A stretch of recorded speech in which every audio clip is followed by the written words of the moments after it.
Hello, Star Wipes and Strip Malls. My name is TB Skyn, and the new League of Legends Worlds music video has just dropped.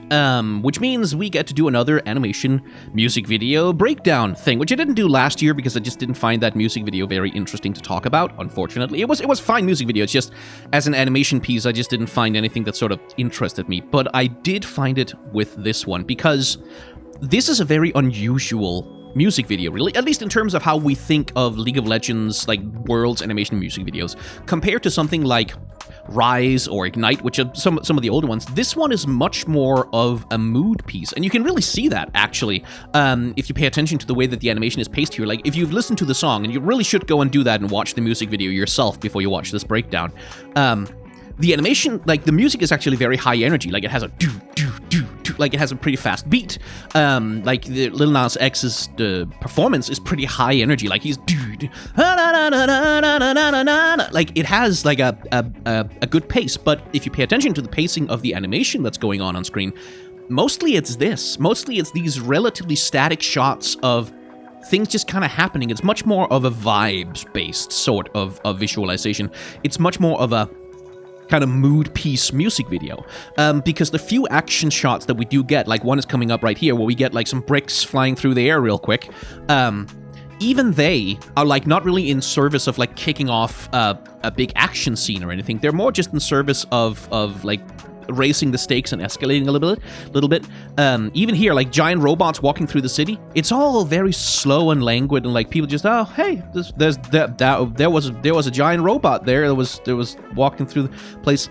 And it's an interesting choice because, like, it's basically the opposite of what you would sort of expect, because while the music, it definitely has the hype, and like I'm excited to see the performance. There he is, by the way, for the first time in the music video, Lil Nas X himself.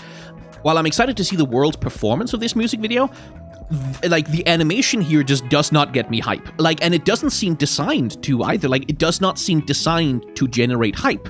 It seems, in many ways, much more designed to generate thoughtfulness. The only real action scene that we get is coming up in a little while. Like, first we need to get, like, the introduction of all these players and the robots that they're riding in. Sort of very sort of, what are they called? Tokusatsu style. And then, eventually, once we're done with all that, still a little bit more to go. There we go. Now the animation kicks into a little bit of gear. We get some actual action shots where, like, stuff is happening. The big robots that the entire music video has been about start fighting, and then it's over. Pretty much. Like, Faker throws a punch with his ear, and then there we go. Here's Lil Nas X again. And we get a little bit of idle animation from the players as we close out the music video. And that, to me, like, in part, I'm gonna frame a criticism here. Like, it's this thing of, like, what is the purpose of this piece of animation? And, like, for me, the way that I understand these Worlds anthems is, like, the animation is meant to pump you up, right? Like, the animation is meant to, like, get you going. Like, it's meant to get you excited about these storylines. It's meant to get you into thinking, oh my god, these people are gonna clash and it's gonna be so fucking badass and cool. And I just, like, these shots, they just kind of don't do that for me, really, because nothing's really happening. Like, there's no actual action. What we're getting more is a sort of introspective, just kind of sitting there, being with our feelings, as it were. Like, and I think the idea here is to sort of create a sense of legacy. Like, I think the idea is that these are, like, icons who are sort of reflecting on their past. Like, we've got the championship ring on EDG, reflecting on their past, reflecting on where they've come from, and sort of building up to the big confrontation at Worlds. I think that's sort of the idea. The problem is, if you don't know the stories of these players, if you don't know where they came from, and, like, the struggles that they've gone through in order to get to Worlds, I would struggle really hard. Like, anyone who's not a hardcore Worlds fan, seeing this music video, I feel like you'd struggle to sort of understand why these people are like, worth getting excited for. I feel like you'd struggle to see, like, why should I get super hyped for what's about to happen at Worlds just looking at this? Because, again, it's very much a mood piece thing. It's very much not much is happening. We're just sort of dwelling in these, like, iconic visual moments kind of thing. And yeah, like, it's a choice. I feel like that's not really what you want out of a Worlds anthem, specifically. Like, in terms of how I think about a World's Anthem, a really good one, I feel like that's not really what you want, but it's very much a deliberate thing. Like, this is not because someone fucked up and made a mistake. This is like, they looked at this, they thought, okay, like, this is the vibe we want, this is the mood we want for the animation and for the storytelling here. We don't want big hype sort of combat porn. We don't want Sakuga. We want these moments of pensiveness, these moments of quiet, these moments of thought as we prepare to clash over the cup. And then that's why, like, here at the very end, which is interesting because at the very end of the song, the music actually goes down to a fairly low energy. Like, compared to much of the rest of the song, these moments here, which are meant to be like the climax, the culmination of all this buildup of tension that we've had with all these players sort of getting ready for this moment, the music itself here is actually kind of winding down. Like, Lil Nas X is actually kind of taking the song out. So it's interesting that this is the point when they choose to actually finally go in and, like, go hard on this shit. And when they do, there's some great combat animation here, and we'll get to that. But it's, yeah, as a World's Anthem, I am a little bit confused by it. So let's get into the actual animation breakdown. But before we do, I have to give you a message from a sponsor. This video was sponsored by Skillshare. Skillshare is an online learning community with thousands of classes for people who want to explore their creativity. If there's something you want to learn how to do, odds are pretty good that Skillshare can help. And the first 1,000 people to use the link in my description will get a 1-month free trial of Skillshare. Skillshare offers video series on self-organizing and prioritizing, including taking care of your mental health while trying to get work done. With a subscription, the service is ad-free with new premium classes launching each week, which are fully subtitled in Spanish, Portuguese, French, and German.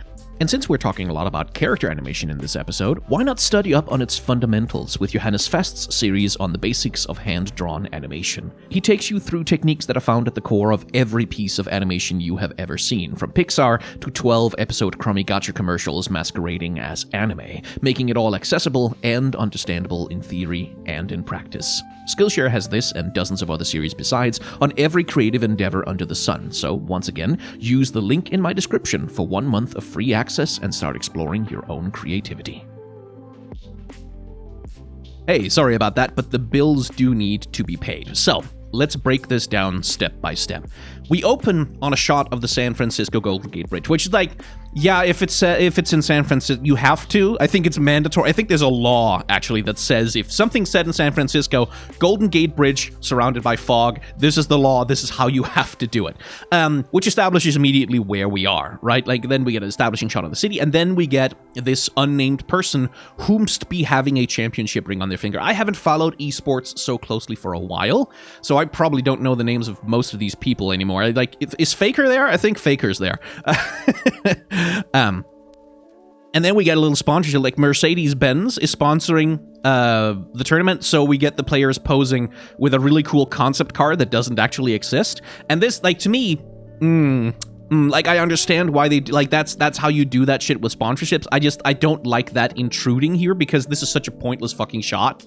Like, what's this supposed to mean in any, like, the only thing that this is just like, you know, when in the music video they cut to like a conspicuous shot of like a Beats by Dre product. That's what this is. Like, that's exactly what this is. It doesn't matter. It's not interesting. It's not even a very cool car. It looks stupid. But this is just product placement. And they, to their credit, they flash away from it as fast as possible. It's like, okay, fuck, we have to get it in there, not right. Like, just put it at the beginning. Then, like, and then just, like, pretend that Mercedes-Benz is not involved in any of this. And then we get into, like, again, the mood setting, where we have, like, these very slow camera movements that sort of define a lot of what's going on. Like, we have here, like, we start with this, like, actually, we start with that all the way back at the Golden Gate Bridge. Like, slow pan, slow zoom, or move forward, slow pan, like, again, a slow zoom, like, and that particular motion of the camera is pretty consistent throughout this thing because, and again, that's part of what creates that sort of vibe of, like, quietly gliding through a space, right? Like, because if the camera had been static, if it had just been sitting there, that would be a different feeling, but because it's constantly doing this slow push-in or this slow movement, you do get a sense of motion. It's just the vibe that it creates in you is more sort of languid and liquid. It's more like floating through something, right? Rather than, like, if you think of a choreographed fight scene of any kind where, like, the camera's whipping around, like following the person's fist as it collides with a thing, like, and that's something we can see later on, like when we actually get into the fight scene, like look how differently the camera behaves. Now it like pans down, now we get a close-up on the character. Now as he's rearing back, you can see how the camera is following his motion, and then it's following the motion of Thresh, and then he throws the thing, and you can see how the camera is following the claw. Like, it's a very different aesthetic of camera movement that's being deployed here, rather than what's being deployed throughout most of the music video. And there's not much character animation to talk about. Like, these characters aren't really emoting, they aren't really acting so much as they're just posing. Like, they're just there at rest, looking sort of vaguely like they're modeling for a men's fashion magazine, or looking generically cool in some way or another, with a little bit of wind that sort of like just animates their clothes so that they don't look fully static. Because, and you can also see like the character over on the left here. I'm not 100% sure who that player is, but on the other hand, it also doesn't matter. He blinks. That's it, he blinks one time. He blinks one time, and that's just little... That is essentially idle animation. That's essentially just the animators being like, no, they are alive, they do exist, and like blinking and breathing are like the minimal animation that you can do to show that a character is alive and active. Like, that's why in video games often, when a character stands still, they will have a breathing cycle. It prevents them from feeling too static. It prevents them from feeling dead, right? That's what idle animation is for. So these are just characters who are essentially sort of cycling through idle animation. Same thing happening here. There's not really much going on, except the camera is doing that slow... In this case, it's sort of a Michael Bay rotation thing. It's doing this slow rotation around them as these characters, I think, are just sports... I'm reasonably sure that's not Faker. I think they're just sports fans who have, like, planted a flag and they're looking out over San Francisco, where something cool is definitely gonna happen later. Not right now, though. And then Core JJ, I guess this must be, moves through the streets of San Francisco, and here we finally get a little bit of actual character animation, right?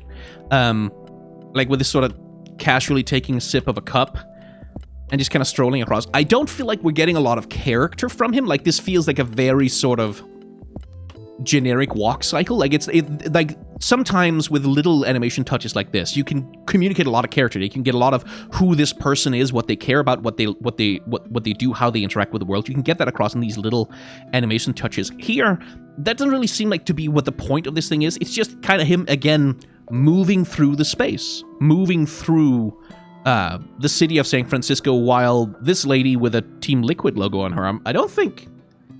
Lady, person? I don't know their gender. Doesn't really matter, does it?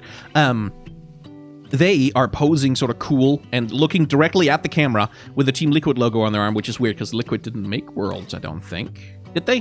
Correct me in the comments if I'm wrong. But again, it's much more just about establishing vibes. But we do get to talk about my very favorite subject when it comes to animation. Animation timing. Here, you can see that the background, every time I advance a frame... Well, almost every time. Yeah, here it doesn't. But almost every time I advance a frame, the background is moving, right? Because it is moving, like, I won't say it's animated, but the camera is panning across the scene. It is moving on what's called, it's going on ones. When we talk about, if you followed my animation breakdowns, you'll know this. Inside and out, you can say it with me now. In animation, you operate on different animation timings. This is especially relevant to 2D animation, but it's also something that gets used in 3D animation as a point of stylism. When something is moving on ones, that means it is moving every single frame, like the background is doing here now. That's the smoothest movement you can attain in animation, is when every single time a new frame is shown on screen, something also moves. That's the smoothest animation. Moving on twos means you're moving every other frame of animation. That makes your movement a little bit less smooth, a little bit more jagged. It's like the difference between 60 FPS and 30 FPS, essentially. And that gives you sort of a different movement aesthetic. Some kinds of animation production will move on very low frame counts, like down to moving on 4s, moving on 6s, sort of depending on the needs of the animation. A character who's front and center right here, in a Disney movie, for example, will be animated on 2s or 1s, sort of depending on the level of emotional complexity that the scene needs, and like how many micro expressions, just how much like very slow, gradual movement you need. But if a character is moving very quickly, sometimes you can get away with animating them on a lower frame count, because that sudden jerky movement fits the movement aesthetic of like a fight or something. Anyway, what's being done here is that you can see the character does not change between these two frames. Then they change, then they don't, then they change, then they don't, then they change, then they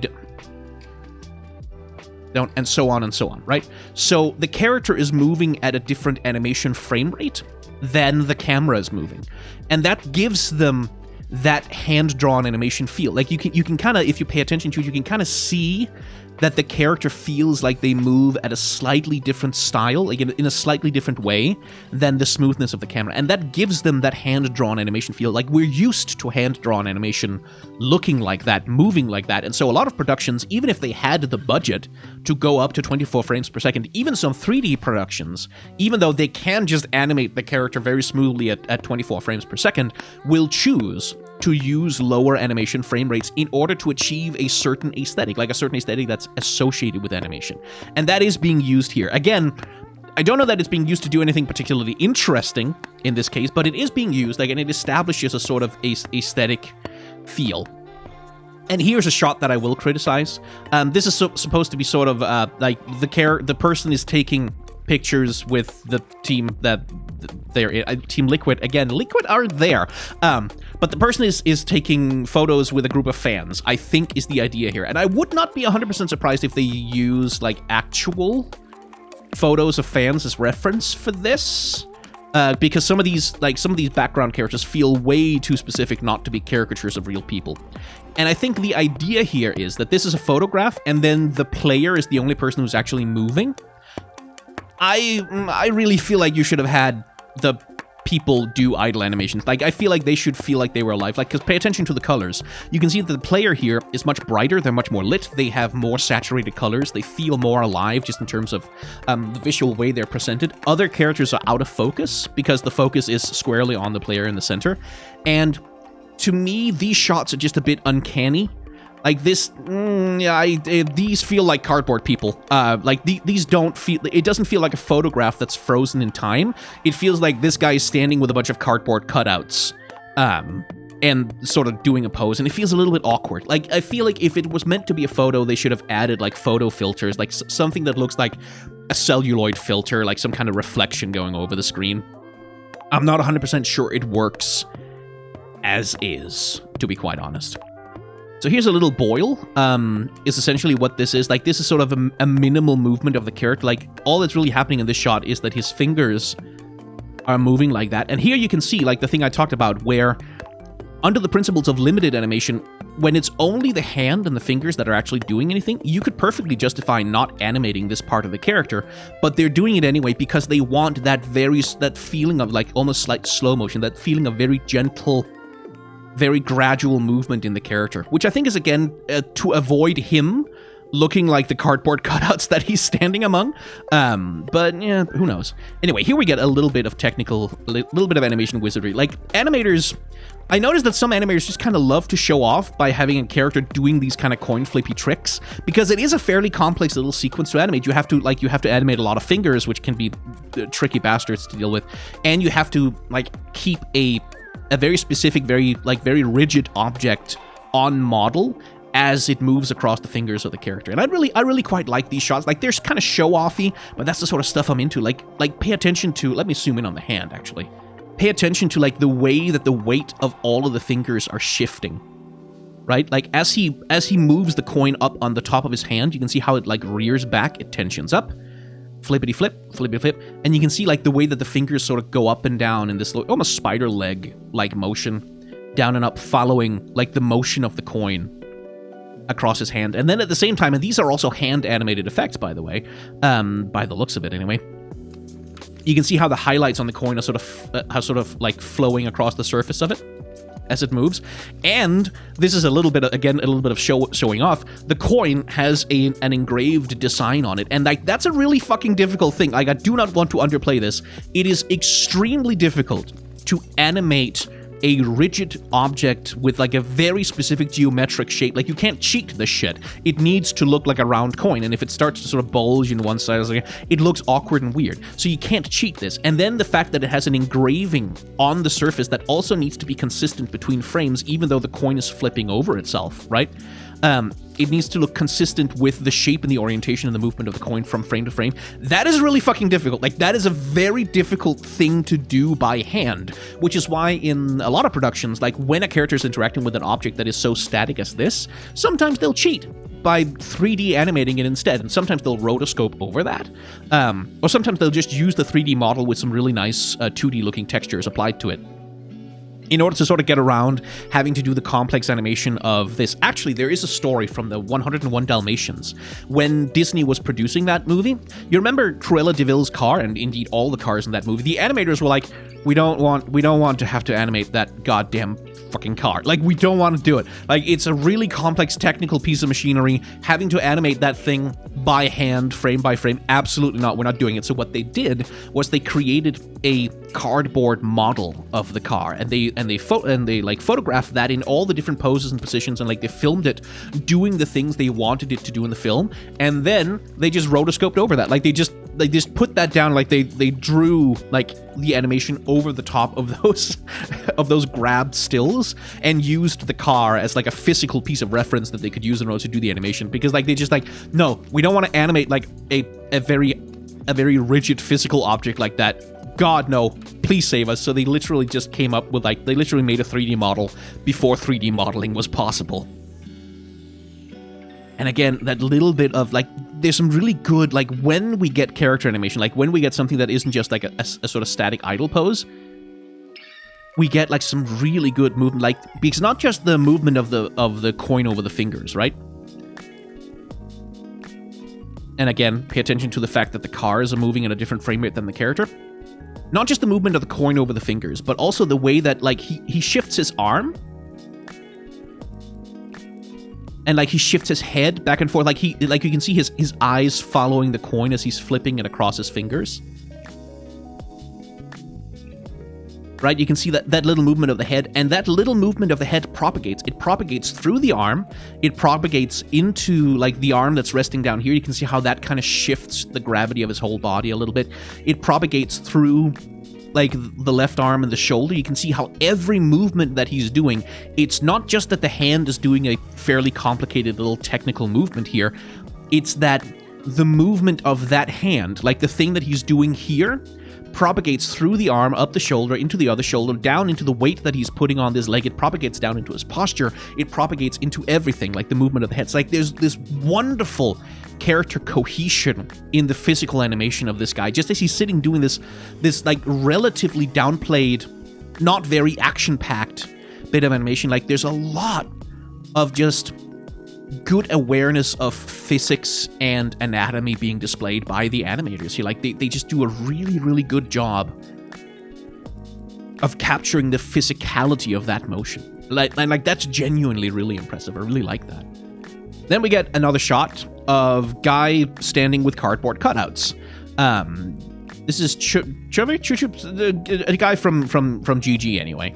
And again, it really is just the feeling of one real person, crowd of cardboard.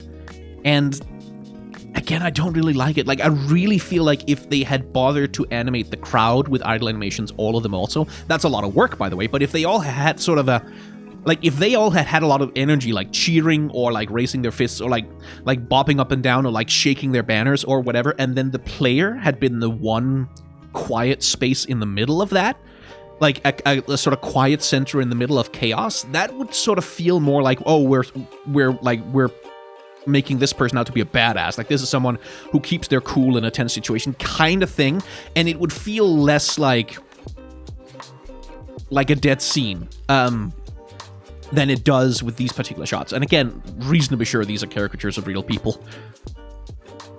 So here, a little bit of technical wizardry. This is not hand animated water. There's no one sat down and sort of hand drew the wobbles and movements on this character. If they did, kudos to them, because that's incredibly impressive, but they didn't. That's like a generated filter effect that they put over the top of a thing that's going on. And I can't be 100% sure, but I think that the flags that are flying here,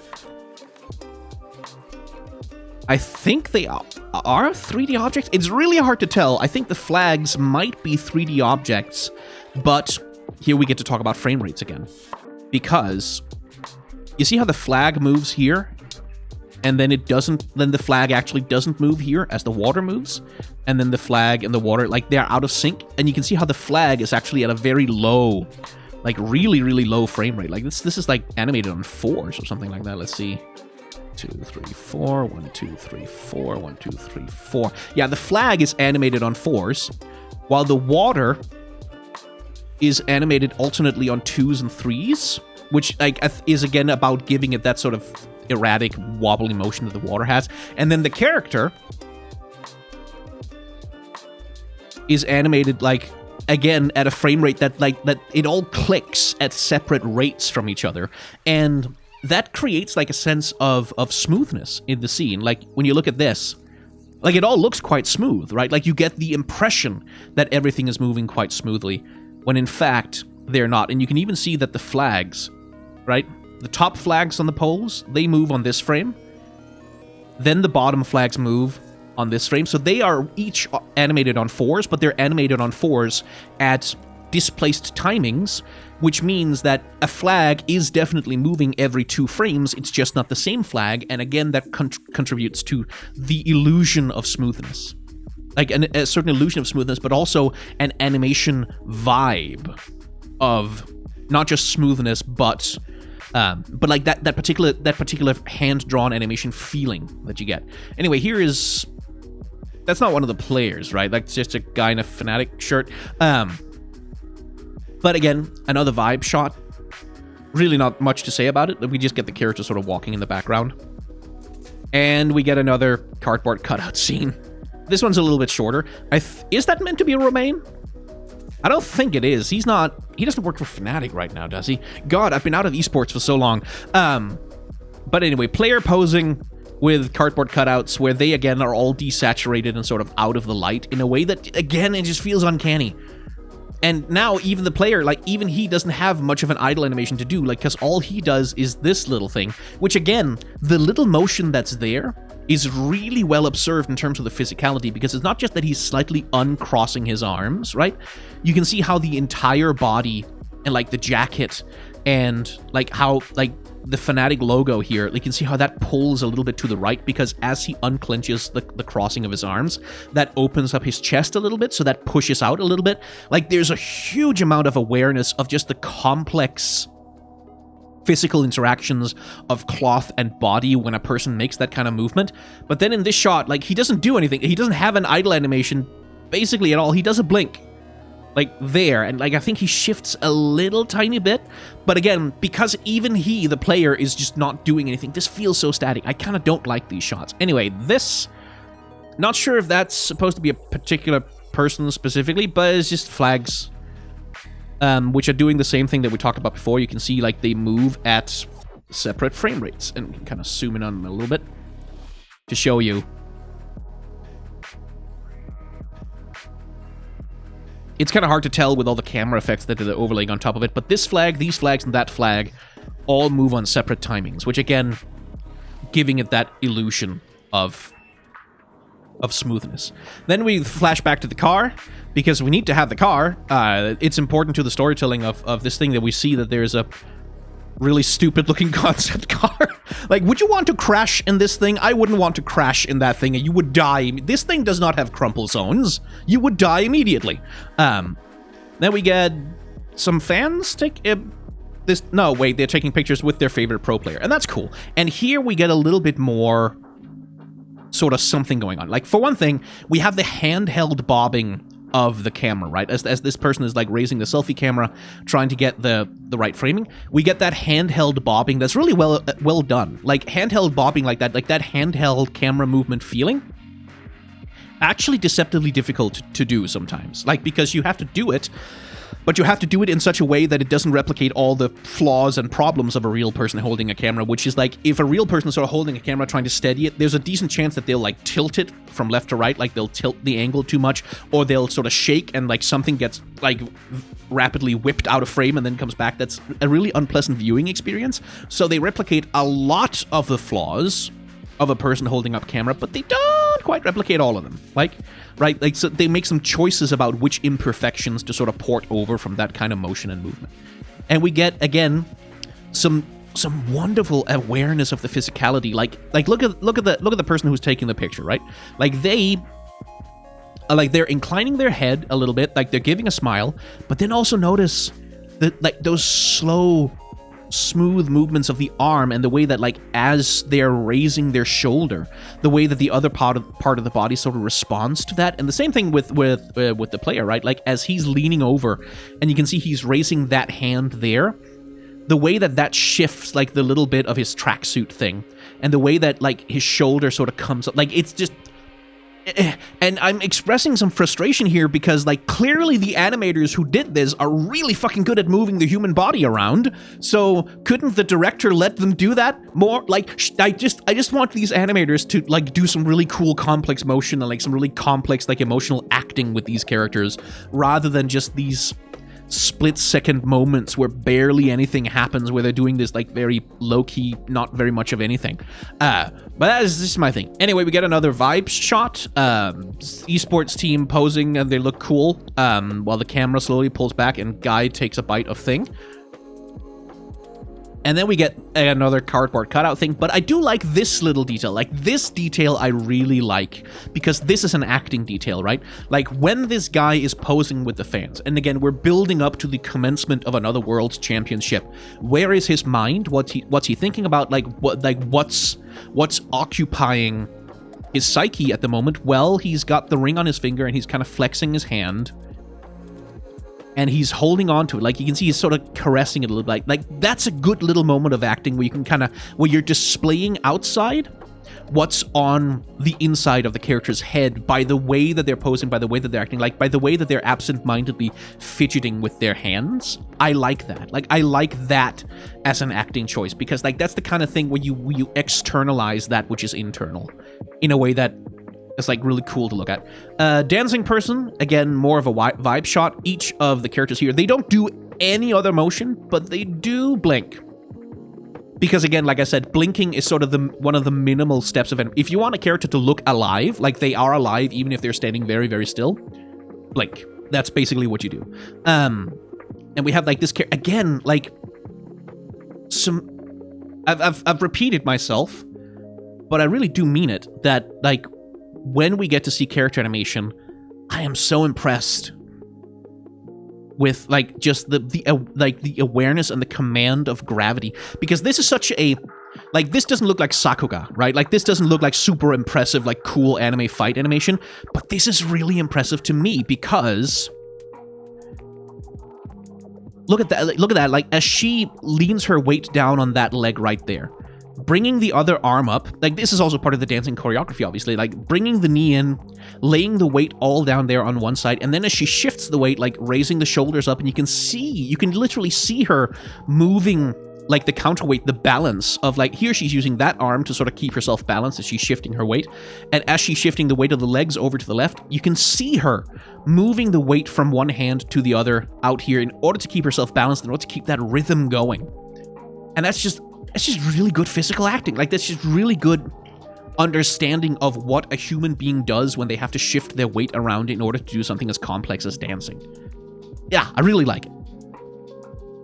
Another static shot, and here we get a crowd scene where something is happening, like a little bit is happening. We have a wavy flag, we have baby who is excited by big screen, and we have fist pump guy.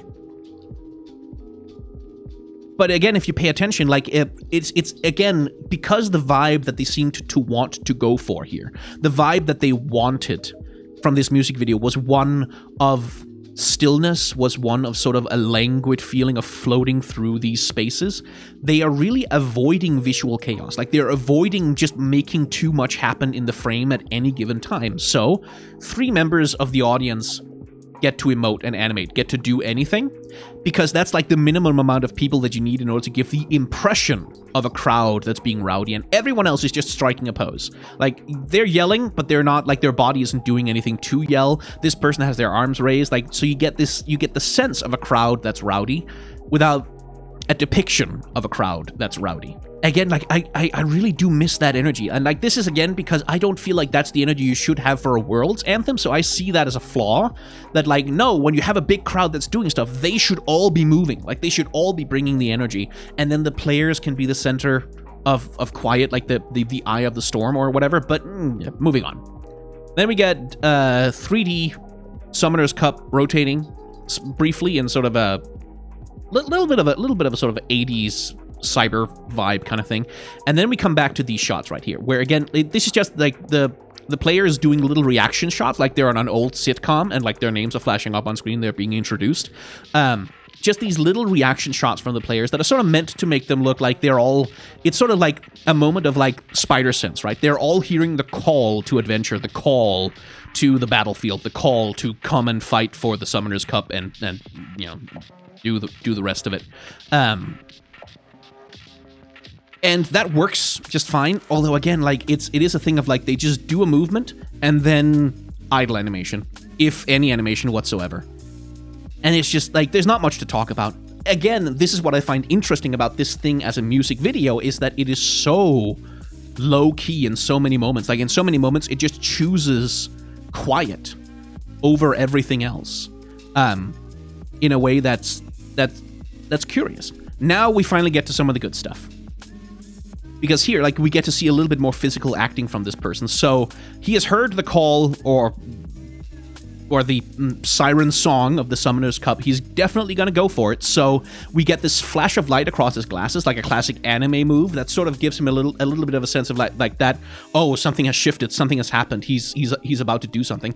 That little shift of light, like he doesn't rotate his head. Like there's no reason for that highlight to go across, but it's communicating something emotionally about what the character is feeling inside, right?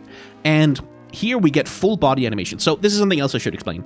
The concept of limited animation is that if you have a character that's doing something, only animate the parts of the character that's doing something. In old Hanna-Barbera cartoons like Yogi Bear, Snagglepuss, what the hell's he called?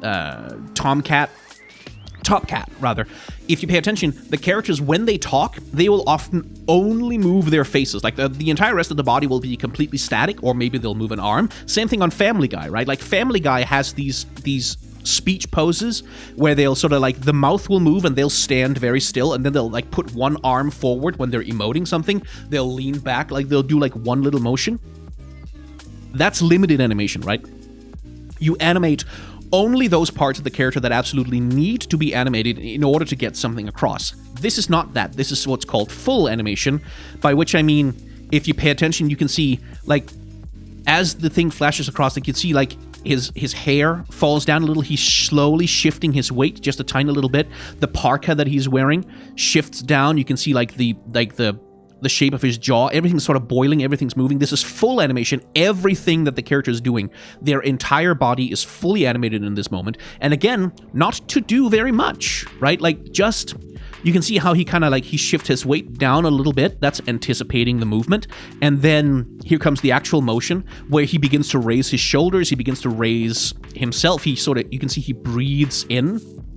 And as he breathes in, these leaves begin to float into the air. And once again, displaced animation timings.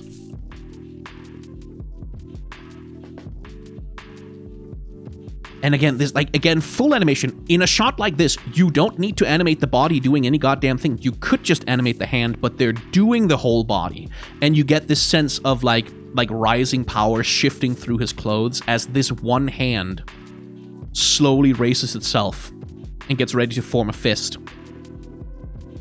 And here we see limited animation in action, because the shoe itself, right? The shoe is a rigid structure. It's not going to shift and, like, wobble and move as anything is happening. So the shoe is not animated, but just the shoelaces. And then, like, the pants legs, where we're using the principle of limited animation in order to avoid doing a bunch of... Like, there's no reason to redraw the shoe on every single frame here if it's not doing anything. As things begin to race into the air. And I am reasonably convinced that either... Okay, it could actually be one of two things, because they never rotate these bricks. So it's probably 2D... animated... No, wait, they do. They do rotate. Oh, it's subtle, but they do. Okay, so I think the bricks are 3D objects. Like, I'm reasonably convinced the bricks and the leaves are both... Like, the leaves are definitely, but I think the bricks are also 3D animated objects.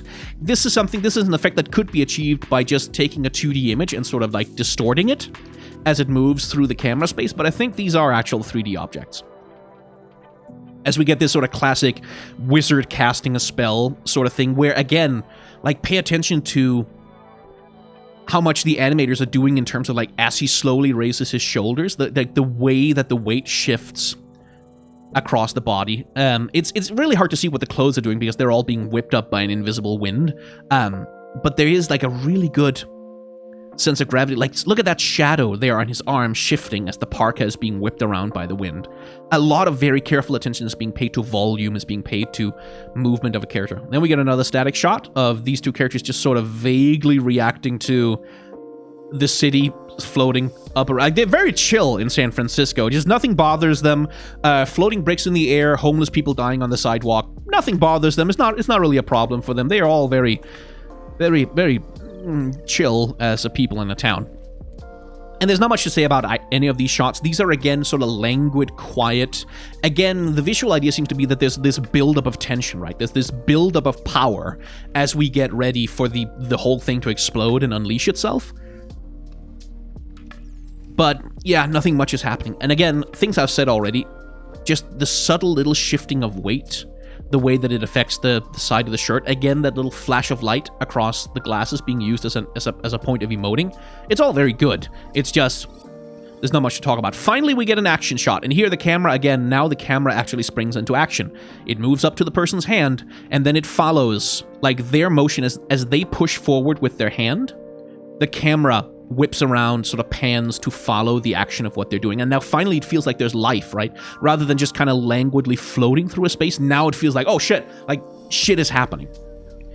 And here we get something lovely, which is animation smears. Or, well, yeah, they are smears. More like speed lines, really, where you can see, like, in order to communicate, like, because we go from this to that, right? No in-between frames. He goes from arm raised to arm forward, 100%. Like, there's no gradual motion of any kind. And so in order to communicate a smoothness to that action, we interpose these little smear frames, right? There, like this little snap. As though it takes the eyes or the camera just a second to catch up with what he's done.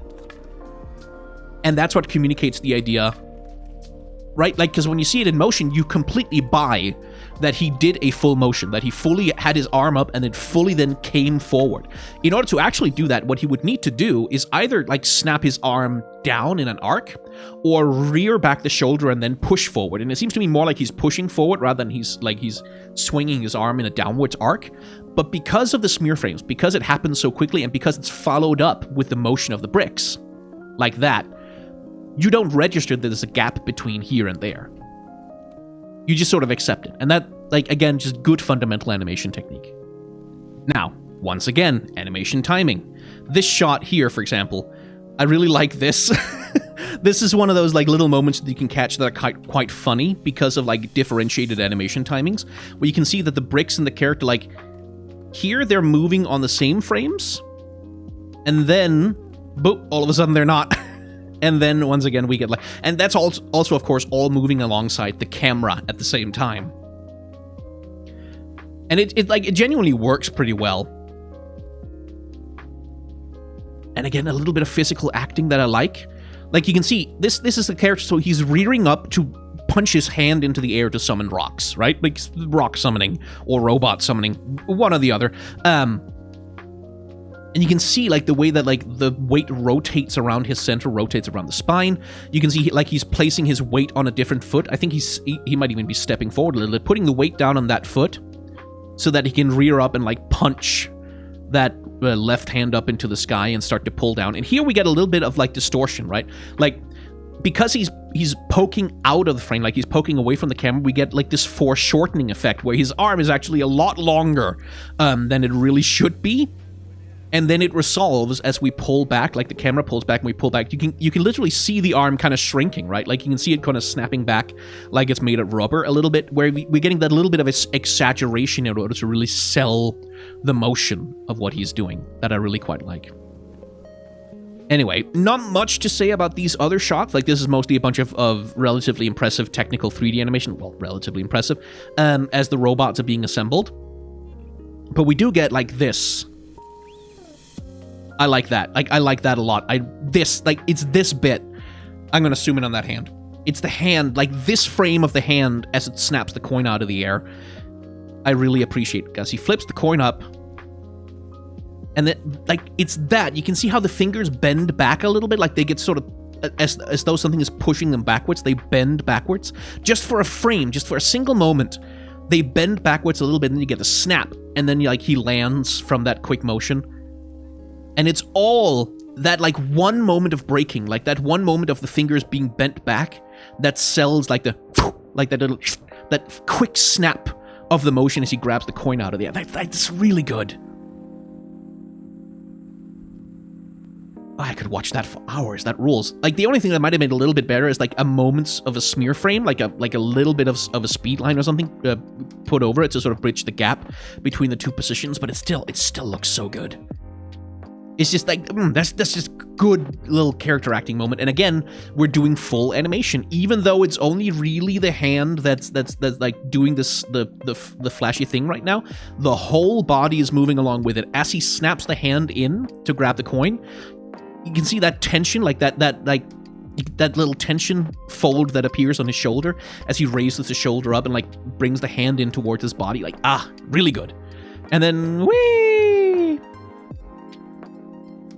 I'm reasonably sure you should have broken your leg from doing that, but, fair enough. Big robots walking through city. Again, I don't have a lot of interesting stuff to say about this, except the robots are 3D animated, and one of the ways you can tell that is because they move on ones, right? They move every single goddamn frame. The robots move. And they're meant to have, like, and the reason why we're moving them on ones is because we want that big, slow, looming monumentality, like these huge things that sort of seem, from a human perspective, to move, like, really slowly across. Like, we want that feeling of motion, like this is something enormous and heavy that's walking. And one of the ways to do that is to actually give them that fully smooth range of animation, like that fully animated on one's 3D animation feel, because that helps sell that enormous monumentality of the robot doing its thing. So, Kid and her dad, they get a little bit of interesting motion here, because like you see, the kid is like holding up the Thresh robot and very excited that a giant robot is stumping through downtown San Francisco, as I would be too.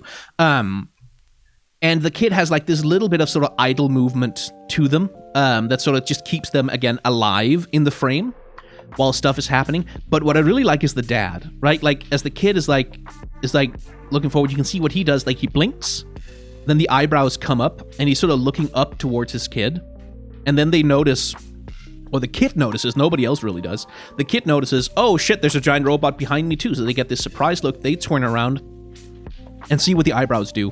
Like, we get this little arc of motion, which is like the basis of a lot of good character animation, is arcs of motion. And so here, as he's reacting to the robot, right? You see that little arc that the eyebrows describe? It's not just that he turns his head, it's that as he does, he blinks, the eyebrows come down, and then they go up. So we get this J curve of their motion, right? Where they go not just linearly from there to there, but swoop down and sort of do a motion like this as he turns around. And that's part of what makes that little motion so appealing and nice. It's like that it really sort of feels like a person is moving around. Like, it gets that more organic feeling to it rather than something mechanical. And those little curvatures of motion are what do that. And here's a little bit of 2D, 3D mixing. Like, we have the hand, which is a 3D object moving around, and then the character who's 2D animated standing on it, sort of stabilized to the movement of the hand. And they're cheating a little bit because, like, as the character is moving differently relative to the camera's position, they should actually be foreshortening and changing in some very slight ways that they're not doing here. They don't need to. It looks perfectly convincing without it, but it's just one of those little things where you can see, like, oh, there's a mixing of 2D and 3D animation, because if the character was a 3D object, they would foreshorten just a little bit. Again, not much interesting to talk about, but like notice the motion and the movement and the style of motion that the robots have here, right? Like, again, look at the curve. Like, we get Thresh's head, which describes a sort of up and down sine wave as he's moving, like, and again, like this very slow, deliberate motion, and like the footfall when we hit the ground, accompanied by that little camera shake, really giving that sense of weight, that sense of scale, that this is something enormous that weighs many, many hundreds or thousands of tons, like slowly moving its way through the city. Once again, crowd reaction shot. Only a few people are actually doing anything. Everyone else is just a static 2D image. Which again, here, it makes more sense because it avoids distracting from the actual motion of the character, who's doing that exact same aesthetic of movement, right? Like, very slow motion. But I do like the movement of the lance relative to the Relbot's body, like, because you can kind of see how, like, the lance is sort of pivoting around that central point of her shoulder as the arm is going around, where it's not following the motions of the main body slavishly. It's sort of moving around with its own gravity behind her, which is just good character animation. Anyway, Twisted Fate walking past the Golden Gate Bridge, Lil Nas X doing a thing with Flag for the Worlds thing, and yeah, there's not a lot interesting to really talk about in these shots until we actually get to the action poses, the action that's happening. Because most of this is just kind of static, not a lot happening. So, Thresh begins to swing his blade around, right? And here, the smoke down here is all hand animated. Like, you can tell, this is hand animated, it's 2D animated. And again, you can see how the smoke is moving at a different frame rate from the actual swinging hook itself. And this trail that's behind the hook, like this light trail that sort of traces the arc of its motion, that's also 2D animated, and just like animated on top of the movement of the 3D model. And that becomes important because it is that trail, like that 2D animated trail, as the hook picks up speed and begins to go like really whir around, it's that 2D animated trail, you can see, that creates that continuity of motion that really gives the sense of like a blender spinning up. And now we finally get like some actual Sakuga, a little bit of like actual stuff happening with the character, where you can see the entire face is screwed up, like there's tension in every line of what's on the face, and they shift their weight, they push forward, the camera is moving at a different frame rate than the character themselves, and as they are about to do the thing, they close their eyes up, they pull back, big yell, and then we cut from the motion of the character who's like doing this big sort of twisty back thing into the motion of the robot, which does the exact same big twisty back thing. And here again, 2D animated trails describing the arc and the shape of the character's movement. And here, pay attention to the change in motion aesthetic for the robots. Remember when they were walking, right? Like when they were just walking through the city, they were smooth as butter, right? Like they were just like, every single frame, anything happens, they're moving. Now, the robots adopt, even though they're still 3D animated, they adopt the movement style of 2D. They only move on certain frames and animation timings in order to match that energy, in order to match that feeling of something hand animated happening, in order to match that aesthetic of Sakuga. Like here especially, you can see how obvious it is that the robot is moving at a different frame rate. So the frame rate here is being used intentionally and creatively to inform the aesthetic of motion with the robot and the things that they do. And again, like, I love the buildup of tension on this face. Like, you can see he starts the yell, and as he yells more and more and more, you can see, like, the lines on his face deepen. Like, we pull back more on the face, like, we sort of distort and enhance, like, the amount of opening of the mouth a little bit. This is probably more than you could comfortably open your mouth otherwise. And we pull from, like, his motion, mirroring the robot, we cut from that to that, so that, like, even though there's no control panels, we never see anyone, like, taking a joystick or whatever, visually, we all just understand, because the robots mirror the motion of their drivers, we just understand that when he does this thing, he rears up, he rears back, and then the robot does the same thing. We just instantly understand that, oh, because they're controlling the robots. Like, there's no explanation needed. There's no time spent, like, seeing them sitting at the controls. Because we just cut from the character doing the motion to the robot doing the motion, the storytelling comes across absolutely perfectly. And that is genuinely good animation storytelling. Like, that's one of those little quiet things that you don't notice when you're watching it, but then when you think about it, it's like, how did I know that he was controlling the robot? Oh, right, obviously, like, because they use the motion of the characters to tell that story. And here again, lots of motion smearing, lots of smear frames to sort of communicate the smoothness and the speed and the snappiness of the motion of what the robot is doing, and a lot of differentiated animation frame rates in order to capture that feeling of, like, Sakuga anime movement.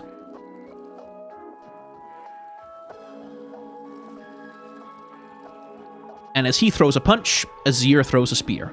Boom. And then that flash becomes our transition into pulling back to seeing, like, the four main characters that we've been following throughout the music video, Lil Nas X in the middle, robots posing, doing absolutely nothing, and then one little bit of idle animation at the very end, in order to make sure that the characters don't look dead.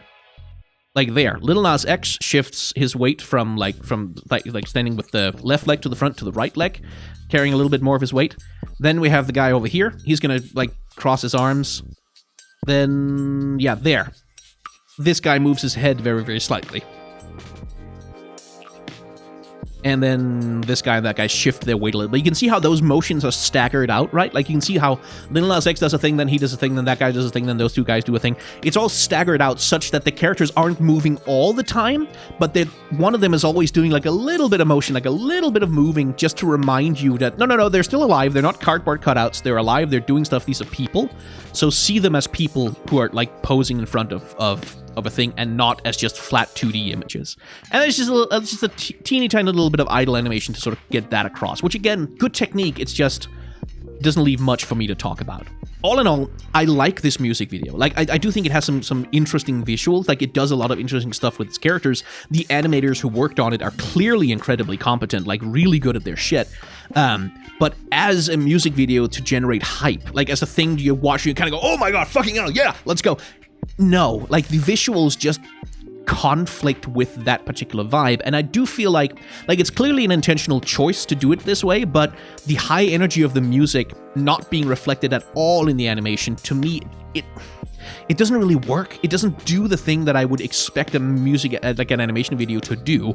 Instead, it's focused on trying to tell a vibe story about, like, going to worlds, like, you're feeling the tension build up, your favorite players are there, like, everyone's posing around with their stuff, and, like, going to worlds in this cool San Francisco city with the bridge and all that stuff. That was sure, it feels more like a tourism ad, like, in that sense. It feels more like an ad for come to worlds, because there's a cool city and cool stuff is gonna happen there. But as an action piece, like as a thing to get people hype, as a thing to get people pumped, the animation is not bad at all. There's a lot of incredible technical competence on display here. It's just the directorial choices, like the choices of storytelling that are being made here, like the things that they emphasize, the things that they focus on. It just doesn't work for me as a World's Anthem music video, which is a pity because the song is actually kind of a banger.